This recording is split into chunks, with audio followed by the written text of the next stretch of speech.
जिल्हा बँकेच्या निवडणुकीआधीच धक्का. बाळासाहेब थोरात यांच्यासमोर मोठं आव्हान. संगमनेरमध्ये 60 शेतीपूरक संस्था अपात्र. अहिल्यानगर जिल्हा बँकेच्या निवडणुकीआधीच राजकीय समीकरणांना मोठा धक्का बसला आहे. प्रारूप मतदार यादीत तब्बल 235 शेतीपूरक सहकारी संस्था अपात्र ठरल्याने अनेक नेत्यांचे मतांचे गणित बिघडण्याची शक्यता आहे. जिल्हा बँकेच्या निवडणुकीसाठी प्रसिद्ध झालेल्या प्रारूप मतदार यादीत एकूण 366 ठराव अपात्र ठरले आहेत. याचा सर्वाधिक परिणाम शेतीपूरक मतदारसंघावर झाला आहे. संगमनेरमध्ये 60 शेतीपूरक संस्था अपात्र ठरल्याने बाळासाहेब थोरात यांच्यासमोर आव्हान उभे राहिले आहे.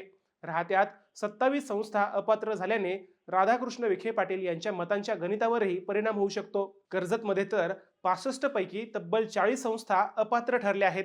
त्यामुळे राम शिंदे यांच्यासाठीही ही मोठी राजकीय कसोटी मानली जात आहे. श्रीगोंद्यातील 25 संस्था अपात्र झाल्याने विक्रमसिंह पाचपुते यांच्यासमोरही आव्हान वाढले आहे. आता या संस्था पुन्हा पात्र ठरतात का, यावरच पुढील राजकीय गणित अवलंबून राहणार आहे.